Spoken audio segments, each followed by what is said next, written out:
le monde tourne. Direction la Birmanie, refusant de tirer sur leurs concitoyens. Les informations pullulent. Tout de suite, voici les informations. C'est le moment d'ouvrir la page internationale avec Erlich Dorelas depuis Boston, Massachusetts.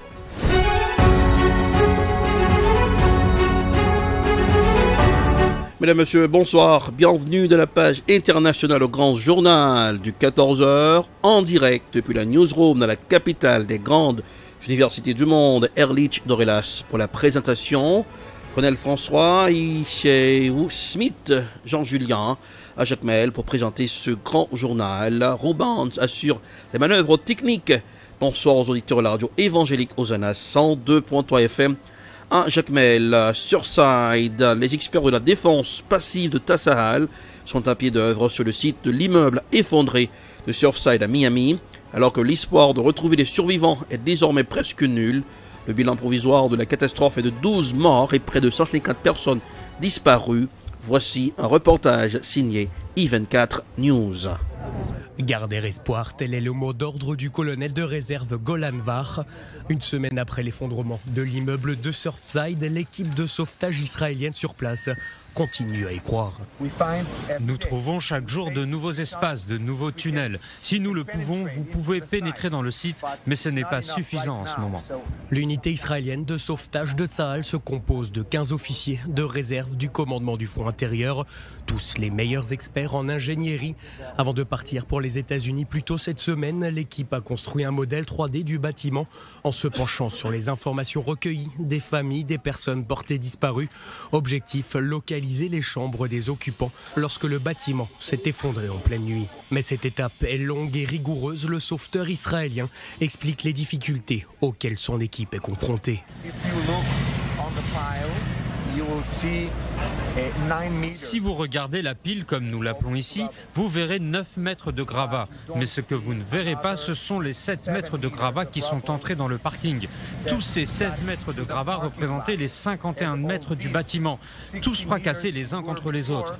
51 meters of the building all smashed together and the bedrooms.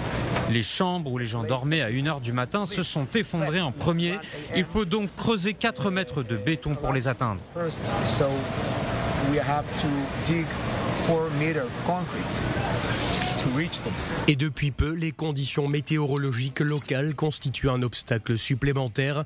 Les autorités de Floride s'attendent à des orages ces prochaines heures. En Corée du Nord, des hauts responsables limogés après un grave incident lié au Covid-19. Le leader nord-coréen Kim Jong-un a limogé plusieurs hauts responsables qu'il a accusés d'être responsables d'un grave incident lié à la pandémie de Covid-19 dont Pyongyang n'a jusqu'à présent pas reconnu la présence sur son territoire.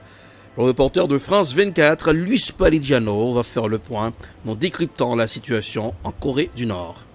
Eh bien, hier, lors de la réunion élargie du bureau politique du comité central du Parti du Travail, le leader nord-coréen Kim Jong-un a sévèrement critiqué donc l'incapacité des officiels dans la lutte contre la pandémie de nouveau coronavirus, en évoquant un incident grave et une énorme crise dans la sécurité du pays et du peuple, des termes qu'il utilise peu.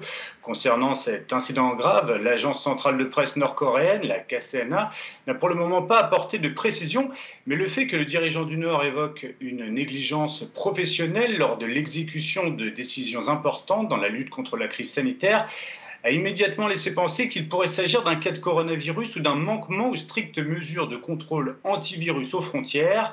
La Corée du Nord prétend toujours être exempt de cas de Covid-19, ce dont doute un grand nombre d'experts scientifiques, mais a renforcé drastiquement les contrôles aux frontières et appliqué d'autres mesures préventives contre la pandémie dès le début de l'année dernière. Et la KCNA a annoncé en outre aujourd'hui que Kim Jong-un avait limogé plusieurs hauts officiels suite à cet incident. Voilà donc pour l'aspect sanitaire. Louis, il faut le dire aussi, la Corée du Nord est actuellement touchée par une sévère pénurie alimentaire. Et effectivement, dans le cadre d'une réunion plénière du Parti du Travail tenue plus tôt ce mois-ci, Kim Jong-un a déclaré que son pays faisait face à une situation alimentaire sous tension, affectée par des intempéries destructrices l'été dernier et plus isolée que jamais dans un contexte de pandémie. Le pays de 25 millions d'habitants s'apprête à affronter une pénurie alimentaire particulièrement préoccupante, durement frappée par des typhons et des inondations qui ont ravagé ses principales zones agricoles l'été dernier. Le royaume ermite manque aussi de matériel agricole. Et si la pénurie alimentaire est chronique en Corée du Nord, la FAO a tiré la sonnette d'alarme et estimé que le pays connaîtrait une baisse de 10% de sa production alimentaire par rapport à la moyenne des 5 dernières années. Direction le Libéria, le général Botnikid au chevet des ex-enfants soldats. Devenu pasteur évangéliste, le redouté général Botnikid peut encore désormais la bidonville de Monrovia pour sortir de la drogue et de la délinquance des anciens enfants soldats. Voici un reportage signé Africa News. Au Libéria, dans une ferme de Monrovia, l'ancien général Botnikid réhabilite d'anciens enfants soldats drogués. Après avoir perpétré des massacres, des tortures et des viols, beaucoup de jeunes sont restés accrochés à la drogue. Aujourd'hui repenti, l'ancien général rebelle, de son vrai nom Joshua Blahi, les aide à réintégrer la société. Je me battais nu parce que j'avais un pouvoir spirituel et on croyait que lorsque j'étais nu, j'exerçais efficacement ce pouvoir. C'est donc pour cela que je devais rester nu. Lorsque Charles Taylor a quitté ce pays, je ne pouvais plus subvenir à mes besoins, prendre soin de moi ou faire les choses par moi-même. C'est pour cette raison que je me suis retrouvé dans la rue et ai créé un groupe de gang que nous avons appelé Lift You Up Higher dans la ceinture rouge à Painesville. Le général Botnikid a été l'une des personnalités les plus redoutées des guerres civiles libériennes. Il dit être prêt à être jugé pour ses crimes. L'homme est en train d'embrasser le tribunal des crimes de guerre. Il n'y a rien que nous puissions faire. L'homme ira au tribunal quand ils seront prêts pour lui. Nous ne défendrons pas, nous ne riposterons pas, nous ne ferons rien parce que c'est la justice et c'est ce qu'il veut. Malgré les appels réguliers à la création d'un tribunal pour les crimes de guerre, très peu de personnes ont été jugées pour des crimes commis au Libéria.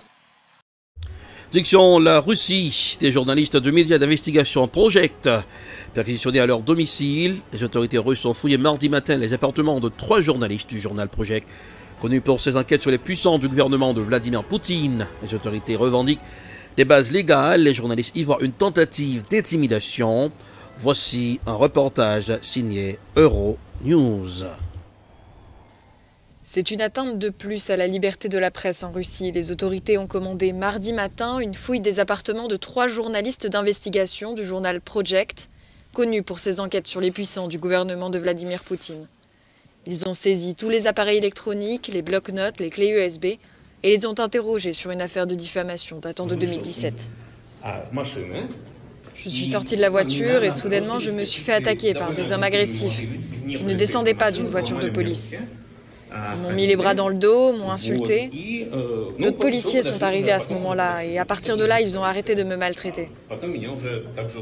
Mais la détention en elle-même était très désagréable.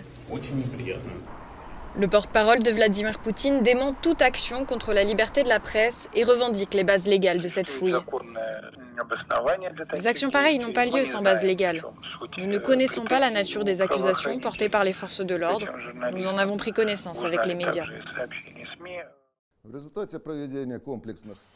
La fouille a été justifiée par une enquête pour diffamation visant un film de 2017 sur les liens entre Vladimir Poutine et certains réseaux criminels. Mais les journalistes du Project estiment qu'elle traduit plutôt le mécontentement des autorités vis-à-vis d'une enquête à paraître sur la corruption et les relations du ministre de l'Intérieur Vladimir Kolokoltsev. La conférence de l'ONU Forum Génération Égalité débute à Paris. Le Forum Génération Égalité est la plus importante conférence internationale sur ce thème depuis 1995. Débute mercredi à Paris. L'événement doit permettre de lancer des actions concrètes en faveur de l'éducation. Défie encore la lutte contre les violences sexuelles. Le président français avait pris la parole. Écoutons un extrait. La pandémie contre laquelle nous continuons à nous battre a en effet été marquée par un recul immense de la question de l'égalité. Alors même qu'elles ont été en première ligne de la lutte contre le Covid, les femmes sont les premières victimes de cette crise sanitaire. Quelques chiffres. Depuis 1 an et demi, 47 millions de femmes supplémentaires sont entrés dans la pauvreté. Des millions d'autres, souvent les mêmes, ont été privés de soins, de contraception, de possibilités de choisir leur vie. Dans l'intimité des vies confinées, les violences faites aux femmes, ce qu'on appelle parfois les violences intrafamiliales, ont repris, ont réaugmenté. C'était la déclaration faite par le président français Emmanuel Macron. C'est la fin de la page internationale au grand journal du 14h pour aujourd'hui. Présentation Ehrlich Dorelas depuis Boston, la capitale des grandes universités du monde. Température sur Boston 92 degrés Fahrenheit, 33 degrés Celsius. Jacmel 86 degrés Fahrenheit, 30 degrés Celsius. La production de cette page internationale, c'est bien Edprod. Réalisation télé Beltop.